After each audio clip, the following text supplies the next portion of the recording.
Marcelo quiere saber acerca de cambiar la percepción. Si es algo que uno debe cambiar o tiene que hacer cambiar al otro la percepción. Es una muy buena pregunta. Esto nos lleva a qué rol nosotros estamos llevando a cabo ante el conflicto. Hay dos roles que nosotros podemos tener. Nosotros somos parte del conflicto, entonces nosotros lo que estamos haciendo con la otra persona es, para afrontar ese conflicto, es llevar a cabo un tipo de negociación. ¿Bien? Y está el otro rol que podemos tener, que es como a veces se dice mediador o facilitador, o hay varios, o operador del conflicto, que es cuando uno ayuda a dos partes que están en conflicto a que lo gestionen, a que lo negocien. Entonces, con respecto a tu pregunta, ¿qué es lo que debo cambiar yo? ¿Mi percepción? La percepción de uno siempre... bueno, si uno está mediando, si uno está ayudando a otros, no hace falta cambiar ninguna percepción. Uno tiene que ayudar a las partes a que perciban el conflicto desde otro lugar, para que se cree otro sistema. Ahora, si uno está negociando con la otra persona, sí se necesita primero el trabajo de uno, de decir, a ver, yo tengo este problema con esta persona. A ver qué puede ser un problemita. Bueno, ahora no se me ocurre nada, pero vamos a hacer de cuenta, ¿no? Tengo un problemita con esta persona que... Tengo un problemita con esta persona. Entonces, mi percepción me dice que él es mi enemigo, por ejemplo. Porque no me deja a mí cumplir lo que yo quiero hacer. Y me está poniendo un montón de obstáculos. Yo lo veo a él como mi enemigo. Bien. Entonces, primero, trabajar en la percepción. Yo mismo tengo que trabajar en mi percepción. Y empezar a ver, no a la persona como enemigo, sino como socio. Interesante. ¿Cómo es que uno va a percibir a la otra persona que lo molesta a uno como un socio? Si es justamente la persona que no le permite a uno ser feliz, digamos, satisfacer sus intereses. Porque el problema no es la otra persona, sino que el problema es el problema. Y el problema es la tercera persona acá. Eso es lo interesante, ¿no? Esto nos cambia un poco la percepción del conflicto. Cuando hay dos personas en conflicto, el problema no son cada una de las personas, sino el problema es el tercero, es lo que hay que trabajar.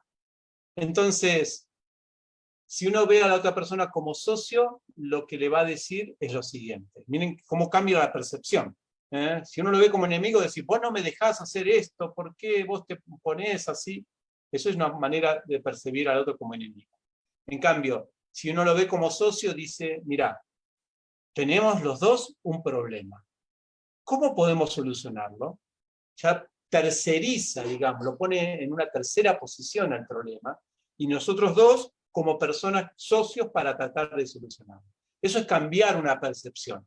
De pronto ya uno sale del sistema conflictual y se pone en un sistema de emprendimiento. El emprendimiento de solucionar un problema entre ambos. Cambia completamente. Entonces esto para decir un poco cómo cambiar la percepción del conflicto en forma general. Luego hay cosas específicas, pero esto es de acuerdo a cada conflicto, a la naturaleza de cada conflicto, en donde uno puede trabajar las percepciones. Entonces, como te dije, uno, si trabaja como mediador o facilitador, uno entonces ayuda a las partes a que se vean diferente entre ellos y que vean diferente el problema. Y si uno está como parte del conflicto, uno trabaja en uno mismo e invita a la otra persona también a que perciba este asunto de otra manera. ¿Está bien? ¿Está bien, Marcelo? El asunto es cuando la base con la que se generó un conflicto es inexistente. Ay, perdón, se me fue acá de la pantalla. Es cuando la base de un conflicto es inexistente. ¿Hace falta aclarar eso? hay una definición que es conflictos imaginarios. Hay cuestionamientos con respecto a eso. Hay conflictos que suceden por algo que no sucedió, ¿no? Yo te miré, vos me miraste, me miró mal. No, justo miré para allá y estaba pensando en una cosa que me recordaba y se me puso la cara así, pero no es que yo te miraba a vos. Cositas así, ¿no? Entonces, eso podríamos decir que es un conflicto imaginario. Algunos dicen que ante un conflicto imaginario es una cuestión de aclarar y listo.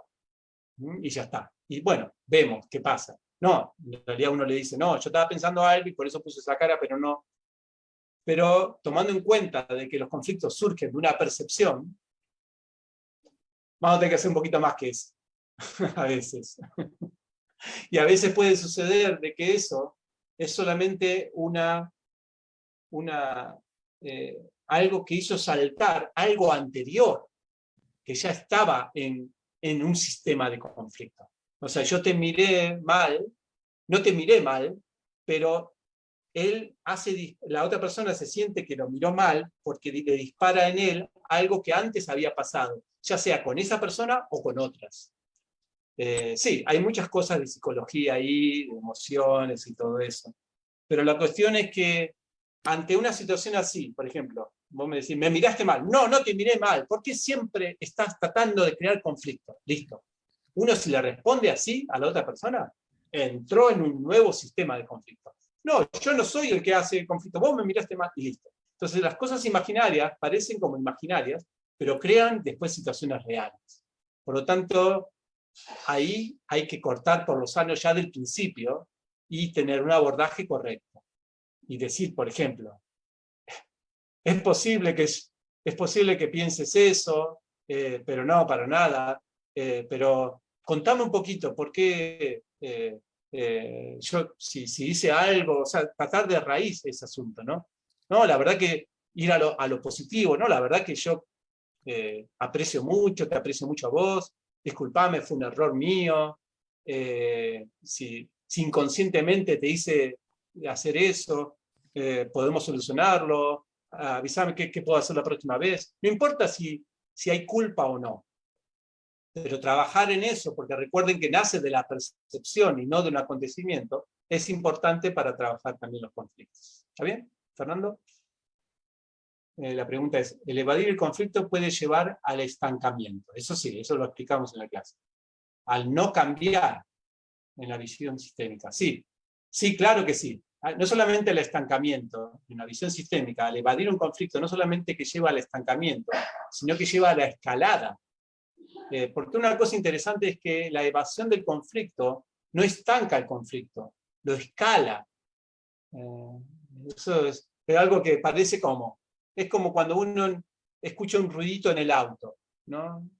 Un ruidito en el auto, hoy trato de evadirlo, no, que el auto se hace evadir el ruidito solo. No, cada vez el ruidito va a ser más y más y más.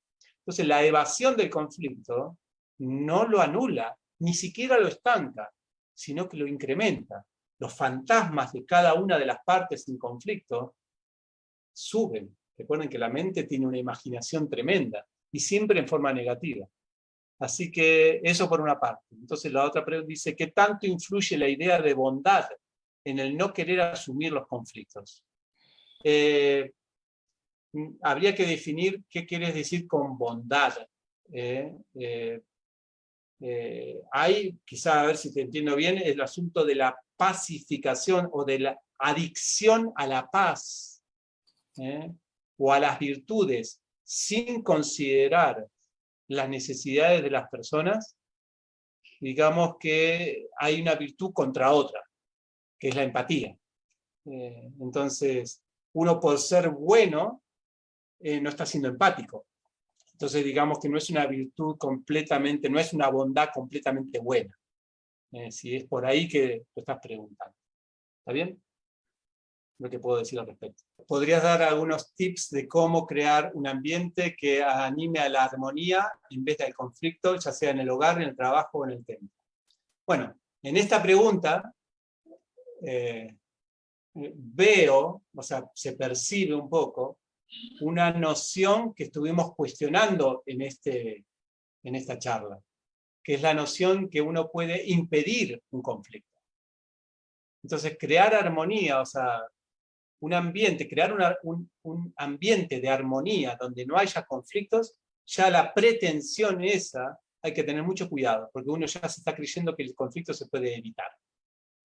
No. Preferimos, para que el ambiente de armonía no se crea evitando los conflictos, sino se crea el ambiente de armonía teniendo sistemas de gestión de conflictos preparados para afrontar esas situaciones inevitables. ¿Me explico? Los sistemas para preparar una organización tienen que ver con la educación de los miembros, por ejemplo, de que ya las personas sepan que ante un conflicto no es que no tiene que haber antagonismo, sino que tiene que haber sociedad para resolver un conflicto. Educación, personas capacitadas ya, si las partes no pueden, para que no se escale el conflicto, personas capacitadas para gestionar ese conflicto, protocolos de qué hay que hacer ante un conflicto, todo eso ya tiene que estar de antes. Esto es lo que puede crear mayor armonía, pero no la armonía de que no existan los conflictos, sino la armonía de saber gestionarlos apropiadamente. ¿Está bien? Ojo con las nociones del conflicto. Dice, ¿qué hacer cuando debemos mediar conflictos entre devotos, entre nuestros miembros de una organización? Y alguno de ellos considera que no hay un problema de su parte, y que por su posición de devoto mayor o una posición jerárquica mayor, puede ser en cualquier organización, así abstraemos este concepto, porque es una pregunta que puede estar en cualquier organización, no solamente en una comunidad espiritual. No puede ser corregido una persona con una autoridad superior, y no tiene nada que corregir, y de hecho considera que nunca ha cometido absolutamente ningún error. Bueno, primero que todo, nosotros no nos metemos a mediar una situación sin que las partes nos autoricen y nos pidan hacerlo. Eso es lo primero que hay que ver. O sea, si alguien, por ejemplo, tiene un conflicto con otra persona, las dos personas nos deben pedir a nosotros, deben expresar explícitamente la necesidad de que intervengamos. Si no, no nos metemos. Si una de las partes te pide ayuda, y la otra parte dice, por tener una posición jerárquica, lo que sea, no quiere, bueno, se lo puede invitar. Mirá, si los reclamos de la parte, digamos, subordinada, no llegan a la parte de jerárquica superior, y toman a un tercero para eso, pero hay que ver ese tercero, y por eso es que es importante el asunto de ya crear una prevención en una organización, un sistema que ya esté establecido. No que aparezca de paracaídas alguien mediano, sino que ya se sepa que ante un conflicto va a haber un ombudsman, un facilitador, un mediador, que ya está ahí, pendiente de cualquier conflicto que pueda haber. Entonces la persona que está en una posición de jerarquía ya sabe que en cualquier momento puede ser citado.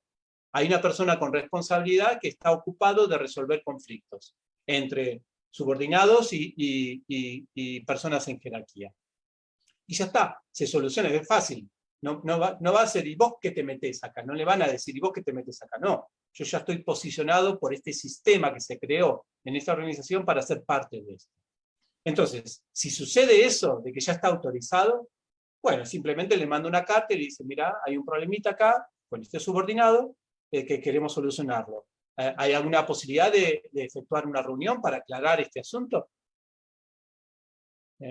Si la persona dice que sí, bueno, ahí se gestiona la negociación, se ve cómo solucionar los intereses de ambos. De ambos. Muy importante. Recuerden que todos son divergentes, no hay conflictos. Todos tienen su propio interés. Entonces tenemos que satisfacer el interés del que está en jerarquía como el que está en subordinado. Para eso se negocia, para satisfacer los intereses de ambos, no de uno. Entonces, eso es lo primero.